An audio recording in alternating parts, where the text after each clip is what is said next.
Hello friends, very good evening. Welcome to online study point. Friends, आज इस video में हम डिस्कस करने वाले हैं मनुष्य का उत्सर्जन तंत्र, ह्यूमन एक्सक्रीटरी सिस्टम को डिस्कस करने वाले हैं। ये काफी इंपॉर्टेंट टॉपिक है। यहाँ से एग्जाम्स में क्वेश्चंस जरूर बनते हैं। एक या दो क्वेश्चंस वहां पर आपको हमेशा देखने को मिलेंगे। तो यह जो टॉपिक है काफी इंपॉर्टेंट टॉपिक है। इस टॉपिक में सबसे पहले हम डिस्कस करते हैं मनुष्य के उत्सर्जन तंत्र के बारे में। जीवों के शरीर से उपापचय प्रक्रमों से बने विषैले अवशिष्ट पदार्थ के निष्कासन को उत्सर्जन कहते हैं। साधारण उत्सर्जन का तात्पर्य नाइट्रोजन उत्सर्जी पदार्थ जैसे यूरिया, अमोनिया, यूरिक अम्ल आदि के निष्कासन से होता है। जैसे कि आप सभी को पता है कि उत्सर्जन तंत्र के माध्यम से अनेक विषैले पदार्थों का निष्कासन होता है। वो पदार्थ यूरिया, अमोनिया, यूरिक अम्ल होते हैं और ये अनेक अंगों से मिलकर बना होता है। जैसे किडनी बहुत इंपॉर्टेंट पार्ट होता है उत्सर्जन तंत्र का। दूसरा होता है यूरेटर। यूरेटर के द्वारा जो यूरिन है हमारे ब्लैडर पर आकर एकत्रित होता है और यूरेथ्रा के द्वारा यूरिन को बाहर कर दिया जाता है। इस प्रकार से ये सभी अंग मिलकर उत्सर्जन तंत्र का निर्माण करते हैं। अब हम डिस्कस करेंगे कि मानव शरीर में अन्य उत्सर्जी अंग कौन कौन से हैं। तो यहाँ पर आप देखने को मिलेगा कि बहुत से अंग होते हैं जो विषैले पदार्थों का निष्कासन करते हैं। पहला है किडनी। किडनी को देखेंगे आप तो उत्सर्जन तंत्र का सबसे इंपॉर्टेंट भाग है। दूसरा है फेफड़े, लंग्स। तीसरा है फ्रेंड्स त्वचा, स्किन के द्वारा भी विषैले पदार्थों को निष्कासित किया जाता है।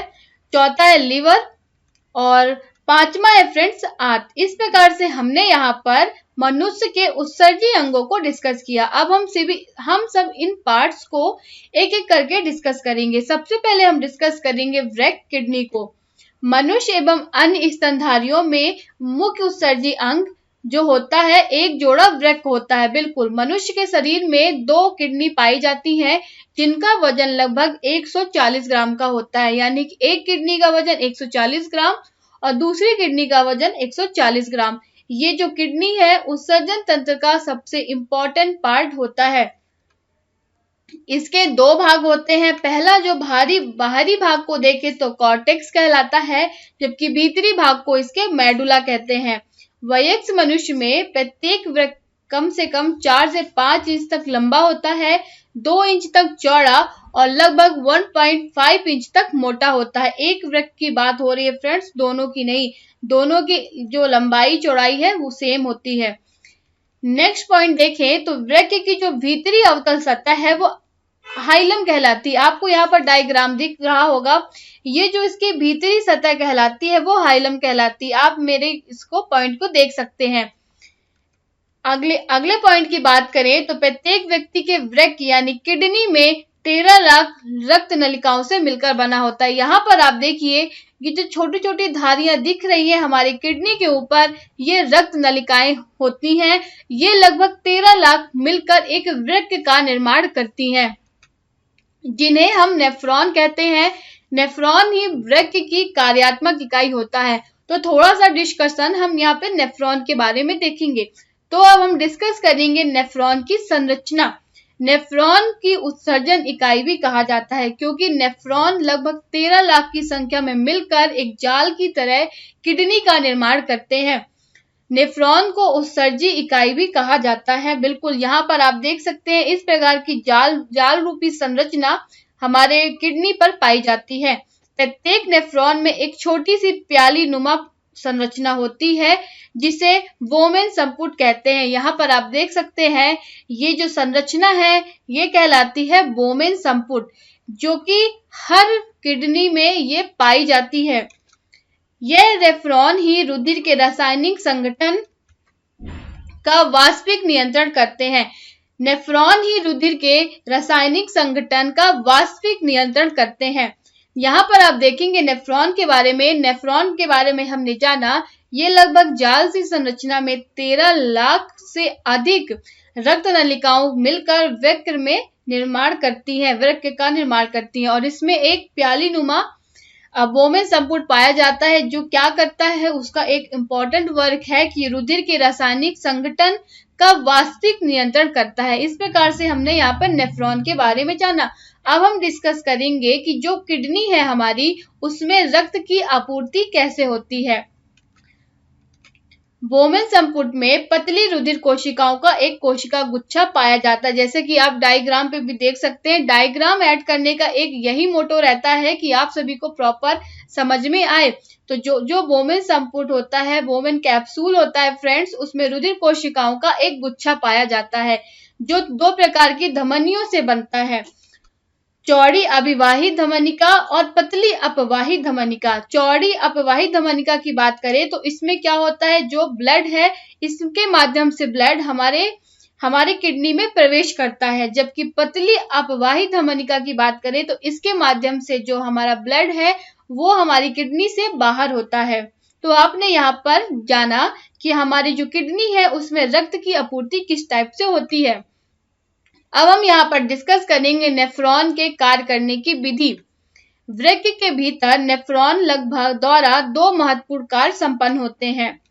पहला है रुधिर से सभी उत्सर्जित पदार्थों को हटाना। जो ब्लड होता है उसमें से सभी उत्सर्जित पदार्थ को छानने का काम नेफ्रॉन द्वारा होता है और रुधिर में आवश्यक पोषक तत्वों को बनाए रखने का कार्य नेफ्रॉन द्वारा किया जाता है। जैसे कि आप सभी को पता है कि जो ब्लड होता है, ब्लड हमारी किडनी जो है वो उसे छानने का काम करती है।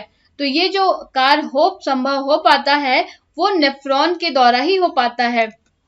अब हम यहाँ पर डिस्कस करेंगे किडनी के कार्य। किडनी के कार्य आखिर क्या क्या है।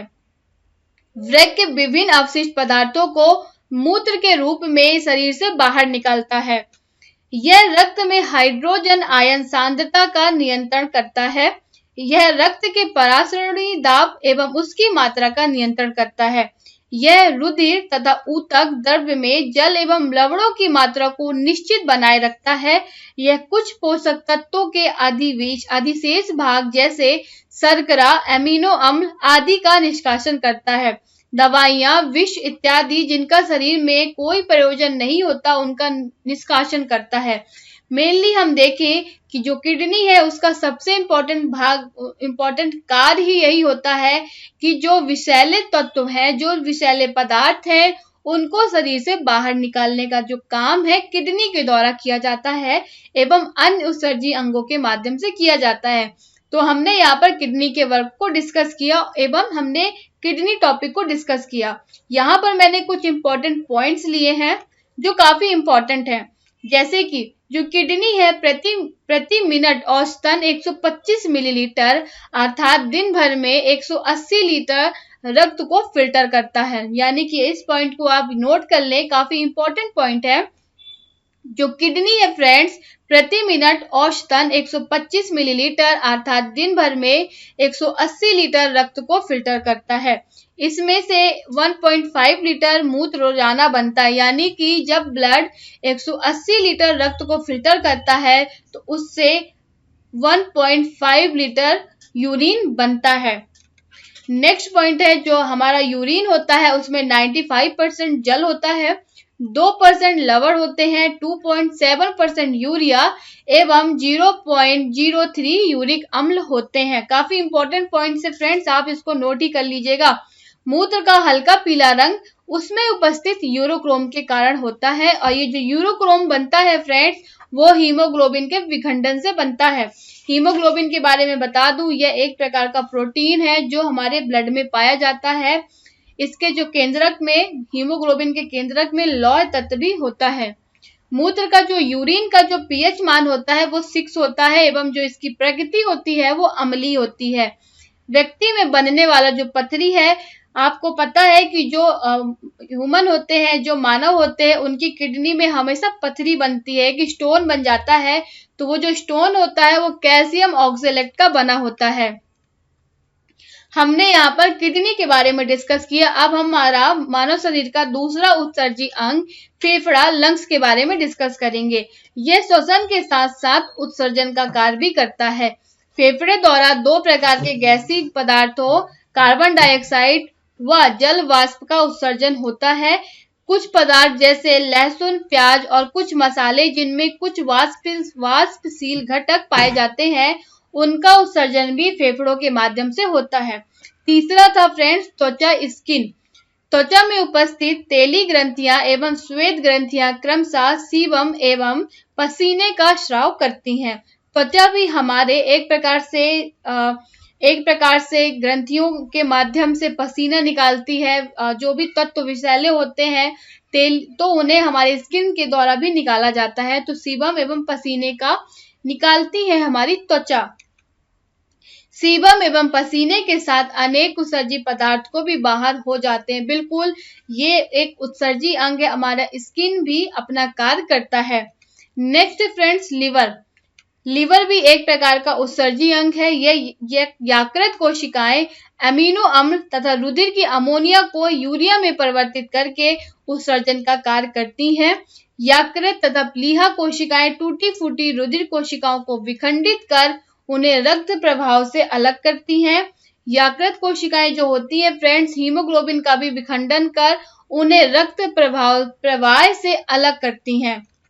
अब हम डिस्कस करेंगे आंत के बारे में। आंत भी एक प्रकार का उत्सर्जी अंग है। आंत की दीवार में रुधिर कोशिकाओं का जाल होता है। आंत अनपचे भोजन को शरीर से बाहर निकालकर उत्सर्जन करने में मदद करती है। तो फ्रेंड्स, हमने यहाँ पर जाना जो भी उत्सर्जी अंग थे, जैसे किडनी था, यकृत था, लिवर था, आंत थी, फेफड़े लंग्स थे, तो उन सभी को हमने डिस्कस कर लिया। ये काफी इंपॉर्टेंट पार्ट्स थे जो कि उत्सर्जन का कार्य करते हैं। अब हम यहाँ पर डिस्कस करेंगे इंपॉर्टेंट पॉइंट्स। विभिन्न जंतु एवं उसमें उत्सर्जन किस प्रकार से होता है। तो एक कोश की जंतुओं में जो उत्सर्जन होता है वो विसरण द्वारा होता है। पोरीफेरस रंग के जंतुओं में उत्सर्जन नलिका तंत्र द्वारा होता है। सिलेंट्रेटा में जो उत्सर्जन होता है वो कोशिका द्वारा होता है। चपटे जो कृमि होते हैं उनमें जो उत्सर्जन का कार्य होता है वो ज्वाला कोशिकाओं द्वारा होता है। एनेलिडस रंग के जंतुओं में जो उत्सर्जन होता है वो वृक्क के माध्यम से होता है। तो फ्रेंड्स, यहाँ पर हम जानेंगे मोलास्का में जो उत्सर्जन होता है वो मूत्र अंग द्वारा होता है। तो हमने यहाँ पर आज डिस्कस किया उत्सर्जन तंत्र के बारे में फ्रेंड्स। तो हमने एक एक करके सारी इंफॉर्मेशन डिस्कस कर ली। वीडियो आपको कैसा लगा आप हमारे कमेंट बॉक्स में फीडबैक जरूर दें। वीडियो को लाइक करें, शेयर करें और यदि आप हमारे चैनल पर नए हैं तो चैनल को सब्सक्राइब करें। Thanks for watching this video.